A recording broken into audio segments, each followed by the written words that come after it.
lagi bersama saya, Dinda Nafriza dari SMA Negeri Tugu Sempurna. Baik, kita hari ini akan melaksanakan praktikum. Kadang-kala kalau kita mau melaksanakan praktikum, maunya di lab kan? Tapi ingat, kita tidak perlu melakukan praktikum di lab loh. Kita bisa menggunakan bahan-bahan yang ada di sekitar kita. Kita perhatikan contohnya nih, kita menggunakan asam basah nih. Bisa kita menggunakan apapun yang ada di sekitar kita. Maka dari itu hari ini kita akan melaksanakan praktik, yaitu praktikum kimia garam dapur. Apakah itu? Mari kita simak. Oke, praktikum pertama yang akan kita laksanakan itu adalah praktikum asam dan basah, ya, larutan asam basah. Di mana kita membutuhkan alat dan bahannya. Ini sudah saya sediakan air rendaman, air bunga telang. Selanjutnya kita akan menyiapkan jesko dan 2 gelas kosong. Apa yang harus kita laksanakan? Kita tuangkan terlebih dahulu air bunga telang tersebut ke dalam gelas 2. Ukurannya berapa? Bebas. Yang penting ada air bunga telang. Oke, ini kita singkirkan terlebih dahulu. Selanjutnya gelas kedua kita akan masukkan air bunga telang yang kedua. Baik. Oke, kita lihat nih bunga air telang ini dia berwarna biru atau hijau atau toska. Ya, pokoknya seperti inilah ya. Nah, ini nanti kita akan swab bimsalabim. Jadi apa dia warnanya? Apakah tetap ataukah dia akan berubah? Oke, maka dari itu kita perlu yang namanya indikator. Indikator apa? Ya, karena kita praktikumnya asam dan basah, artinya kita perlu indikator asam dan basah. Apa indikator asam yang bisa kita gunakan? Banyak loh di sekitar kita. Contohnya apa? Kalau kita nggak punya ini ya, contohnya seperti air jeruk, air cuka, ataupun air asam. Itu bisa kita jadikan indikator larutan asam basah. Ya. Sedangkan kalau yang basahnya kita bisa gunakan seperti yaitu soda kue. Tolong soda kue. Nah ini kita bisa gunakan yang namanya soda kue. Kalau soda kue pasti ibu-ibu di rumah pasti ada. Karena apa? Ini mudah kita dapatkan untuk membuat kue. Oke, kita akan melaksanakan praktikum yang pertama larutan asam basah. Ayo, jadi apakah ini? Mari kita masukkan indikator asam berupa jesko. Baik, silakan kita amati. Oke, lihat apakah terjadi perubahan warna pada air telang tadi? Wow, super sekali. Ternyata terjadi perubahan. Ini warna awal, ini warna ketika kita kasih yang namanya indikator asam berubah menjadi ungu muda. Selesai belum ini ya? Oke, kita tunggu sampai jeskunya hancur ataupun larut. Apakah dia tetap berwarna ungu atau dia akan berubah menjadi bening.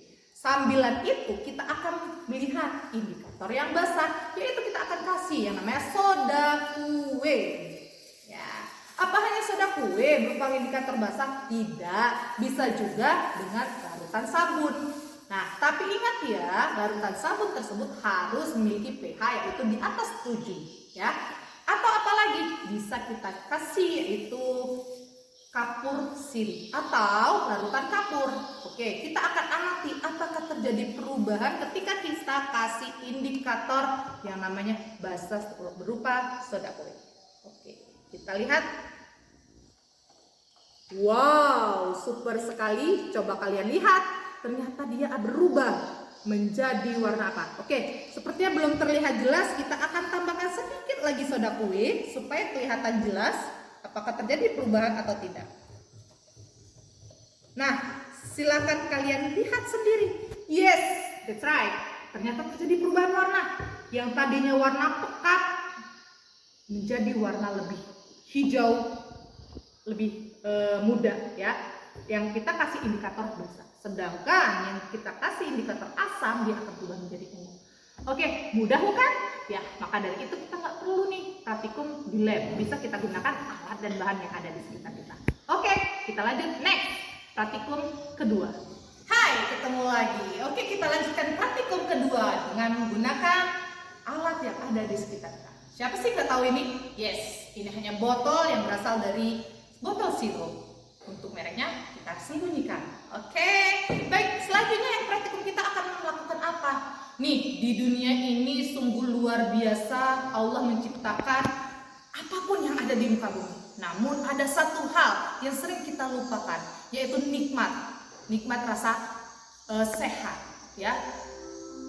Apabila kita sehat, maka hal tersebut bisa kita laksanakan. Nah, kita sehat, kita butuh namanya gas yang sangat luar biasa yang Allah sediakan, yaitu adalah oksigen. Kira-kira nih, kalau oksigen tersebut tidak ada di muka bumi ini, apa yang terjadi? Ya pastinya kita tidak bisa melakukan aktivitas. Tapi jika oksigen tersebut terlalu banyak di muka bumi ini, apa yang terjadi? Ya benar, maka di dunia ini akan mudah yang namanya kebakaran. Oleh karena itu, oksigen itu tidak terlalu banyak yang ada di sekitar lingkungan kita, hanya 21% saja. Oke, hari ini praktikum kedua kita akan mencoba membuat oksigen dan karbon dioksida. Nah, kita ketahui nih, biasanya kalau ada kebakaran, kita sering melihat damkar nih selalu menyemprotkan air ataupun tabung sesuatu yang ada di dalam tangkinya. Apakah itu karbon dioksida? Ketika damkar itu menyemprotkan, maka api-api kebakaran tersebut semuanya ada. Bayangkan kalau misal oksigennya yang banyak, apa yang terjadi? Yes, kebakaran tadi semakin banyak. Oke, kita akan membuat praktikum yaitu oksigen dan karbon dioksida. Apa saja yang harus kita lakukan? Nih, kita membutuhkan yang namanya tabung. Berhubung kita tidak ada lab yang memadai, maka kita bisa menggunakan tabung-tabung kaca. Apakah hanya buat tabung sirup? Tidak, botol sirup bisa menggunakan botol yang lainnya, yang penting kaca, ya. Bisa pakai gelas? Bisa. Tapi terkadang kalau kita menggunakan gelas yang tidak ada corong, nanti takutnya gas CO2 ataupun O2 tadi akan keluar. Terus apa lagi?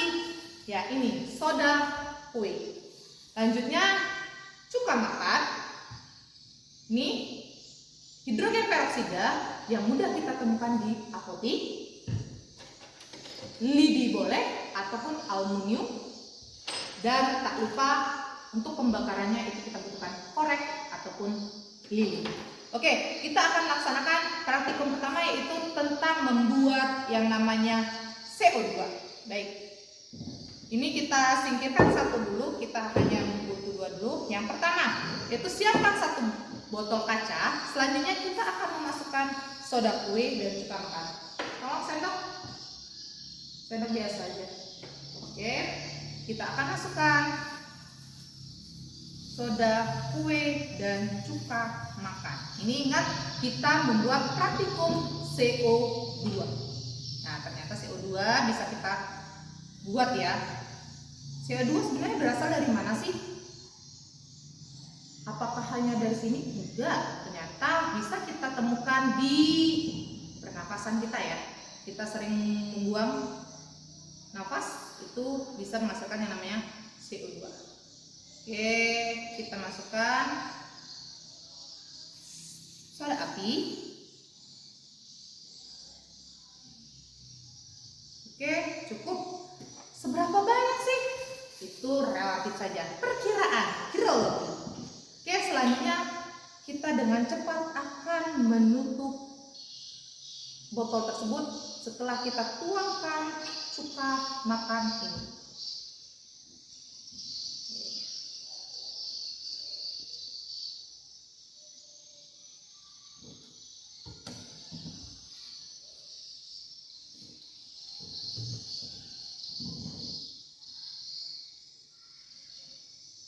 Selanjutnya kita akan goyang-goyangkan atau kita akan larutkan. Nah, seperti ini. Oke, kita akan tutup. Tolong lilinnya. Selanjutnya kita akan memasukkan yaitu hidrogen peroksida ke tabung satunya. Berapa banyak? Perkirakan ya. Oke, kita masukkan. PK-nya tolong dibakar.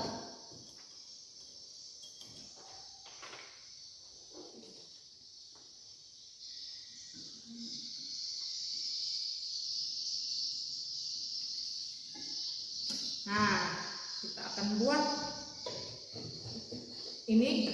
botol kedua itu adalah pembuatan O2.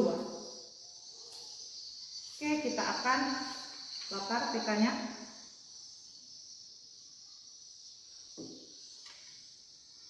Boleh di sini.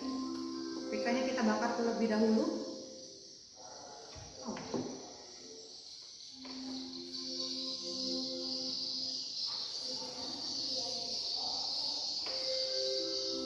Bisa, kalau kita di laboratorium kita bisa menggunakan tabung reaksi.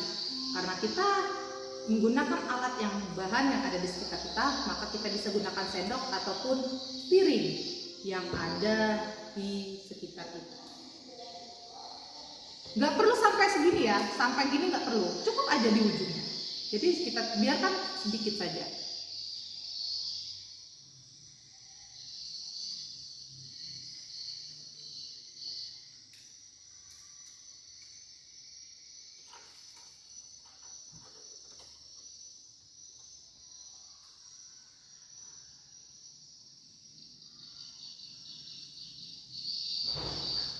Oke, kita bakar terlebih dahulu. Kita tunggu sampai PK tersebut terbakar atau panas. Kalau dari sini terdengar yang namanya letupan-letupan loh. Nanti kalian coba sendiri akan mendengarkan letupan-letupan dari PK. PK itu apa? PK itu KMNO4 atau kalium permanganat. Oke, kalau sudah kita akan masukkan kalium permanganat ini ke dalam botol. Segera kita tutup ya. Tidak usah banyak-banyak, cukup sedikit saja. Nah, silakan kalian lihat, ini adalah oksigen yang lebih dari 21%. Baik, saya akan coba memperlihatkan kepada kalian apa yang terjadi jika kebakaran tersebut terjadi kalau oksigen yang ada di muka bumi ini lebih dari 21%. Lihat ini bara api. Kalian lihat dan simak. Wow, sungguh luar biasa. Ternyata dia hidup dan bercahaya. Oke, apa yang terjadi jika kita masukkan ke dalam pembuatan CO2? Lihat, dia tidak membara atau tidak mengeluarkan api. Yes, maka dari itu kenapa kita di muka bumi ini hanya 21%. Kalau lebih dari 21%, kalian lihat kebakaran mudah terjadi di mana. Ini kita menggunakan kayu. Gimana kalau kita menggunakan aluminium ataupun besi? Apa yang terjadi? Apakah sama? Oke, kita lihat ya.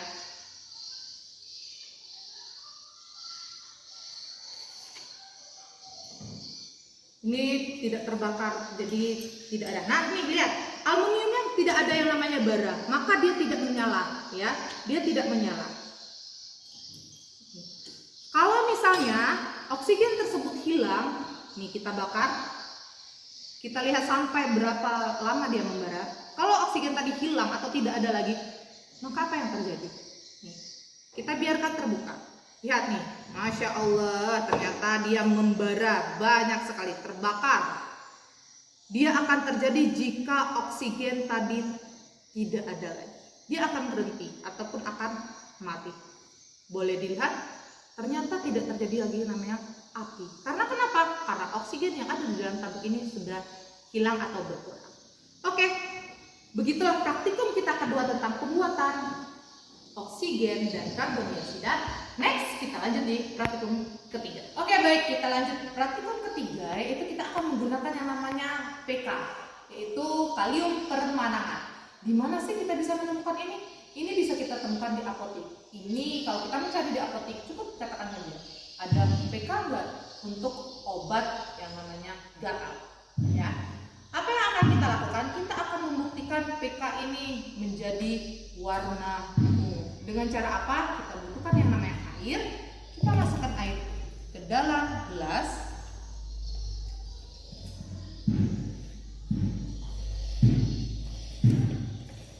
Oke, setelah itu kita akan tambahkan yang namanya PK, maka dia akan berubah menjadi warna ungu. Wow, amazing ya. PK tadi menghasilkan warna ungu. Sebenarnya ketika perlu banyak-banyak kita mencampurkan PK ini, karena sedikit PK saja ini sudah berwarna ungu. Nih lihat, sudah berwarna ungu. Oke, selanjutnya yang akan kita buktikan yaitu apakah akan terjadi perubahan warna atau tidak. Nah, PK ini atau KMNO2 ini dia kalau dalam kimia memiliki bilok plus 7 ya. Nah, kita akan melakukan perubahan pada kalium permanganat atau PK ini menjadi warna lain atau bentuk lain.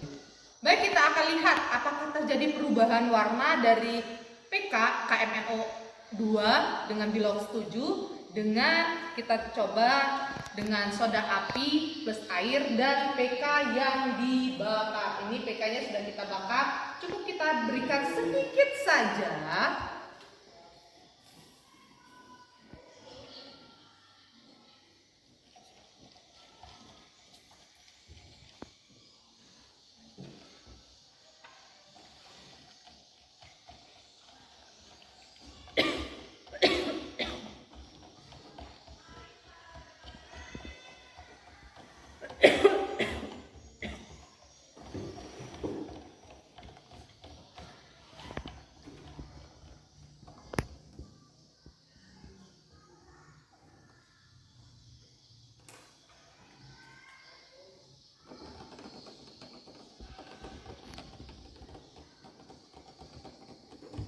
Nah, sudah terlihat dia terjadi warna hijau ya. Nih, terjadi perubahan warna hijau. Oke.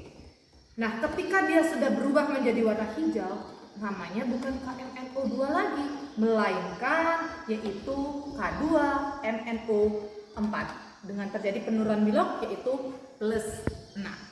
Oke. Next, kita lanjut. Kita akan melakukan percobaan selanjutnya, yaitu kita akan menambahkan gula pasir. Sebelumnya kita akan tuangkan setengah saja dan kita akan campurkan dengan gula pasir. Lalu kita aduk. Oke, kita aduk. Terjadikah perubahan warna? Yes, dia akan terjadi berubah warna menjadi coklat. Ya, ini bukan lagi namanya K2MnO4, melainkan yaitu MnO2. Terjadi perubahan bilok yaitu plus 4. Oke, ini ada warna ungu, ada warna hijau, ada warna coklat. Apakah warna-warna ini bisa kembali ke warna ungu? Oke, kita akan lakukan praktikum selanjutnya di mana sudah ada air gula. Nanti kita akan campurkan air gula tadi dengan soda api atau NaOH. Soda api. Oke, kita akan masukkan soda api. Apakah dia terjadi perubahan warna ataukah tidak? Oke, kita aduk terlebih dahulu.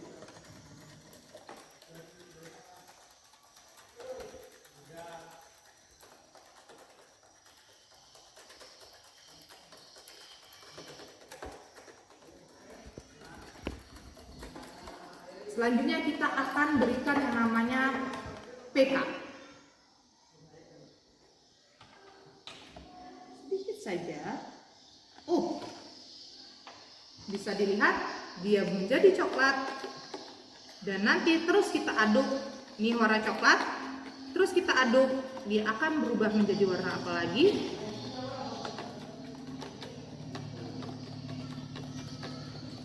Dia akan berubah menjadi warna hijau ya.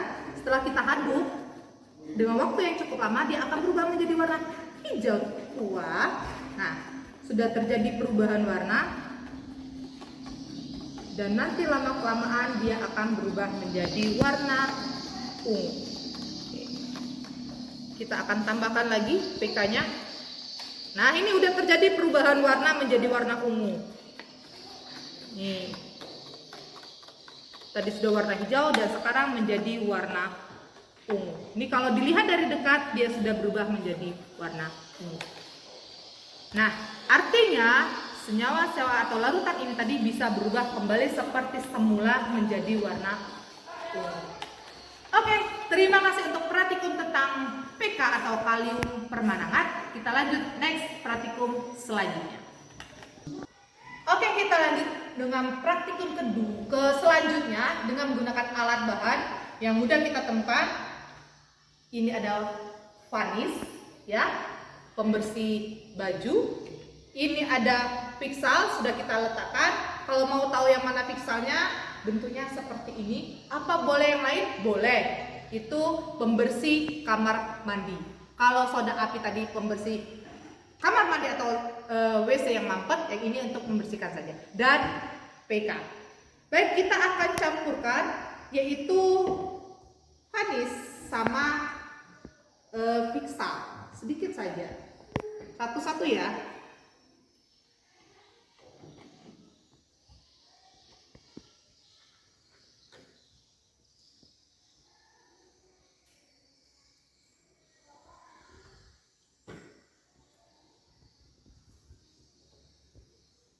Oke, kalau sudah kita tuangkan di sini aja biar lebih besar. Selanjutnya kita akan kasih yaitu kita sebentar kita tuangkan dulu. Minta air biasa. Nanti kita akan campurkannya dengan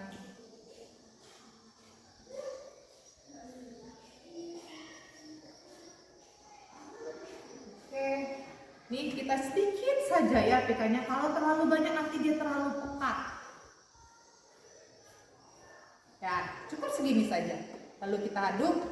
Nah, kita akan melihat apakah PK ini dia akan tetap berwarna ungu atau tidak. Nah, kita campurkan. Yes, coba lihat. Dia berubah menjadi warna bening. Wow, luar biasa. Oke, inilah praktikum selanjutnya. Kita next ke praktikum berikutnya. Buang pintu. Oke, tadi kita sudah melakukan praktikum tentang praktikum kimia yang ada di sekitar kita, ya, alat bahannya. Kali ini kita akan melaksanakan yaitu praktikum biologi. Apakah itu? Kita sediakan yaitu beras. Boleh beras, boleh tepung. Tapi kali ini kita gunakan beras, air, vitamin dan betadine. Oke, kita akan tuangkan beras tersebut ke dalam mangkok. Sekiranya saja, nggak perlu banyak-banyak. Nih, lalu kita teteskan yaitu betadine. Apa yang akan terjadi pada beras ini? Ini berasnya warnanya putih. Kita akan teteskan.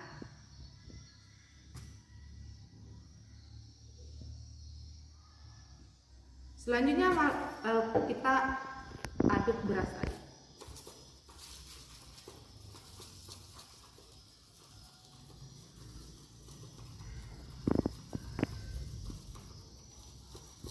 Nah, kalau kita lihat dari dekat, dia berubah menjadi warna biru tua kehitaman, ya. Oke, kita akan melakukan sulap bimsalabim. Apakah beras yang sudah warna hijau tua atau biru tua tadi bisa kembali menjadi jernih dan bersih ataukah tidak? Oke, kita lihat. Ini kita akan masukkan air.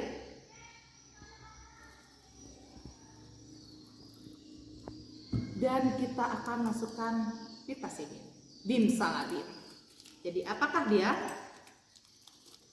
Oke, lalu kita aduk.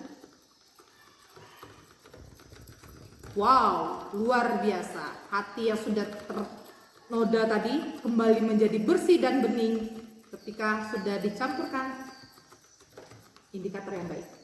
Ya, hal ini kita campurkan vitamin. Wow, luar biasa. Beras-beras tadi kembali menjadi warna putih. Apakah bisa dimakan? Oh, tidak bisa ya. Walaupun udah bersih, dia tidak bisa lagi dimakan. Yes, ini adalah praktikum tentang zat makanan. Kita ambil yaitu karbohidrat. Oke, cukup sekian. Terima kasih untuk praktikum kita pada hari ini dengan menggunakan alat dan bahan yang ada di sekitar kita, di dapur kita, ataupun di sekitar kita. Kita kembali lagi di pertemuan selanjutnya. Saya Eri. Wassalamualaikum warahmatullahi wabarakatuh. See you next time.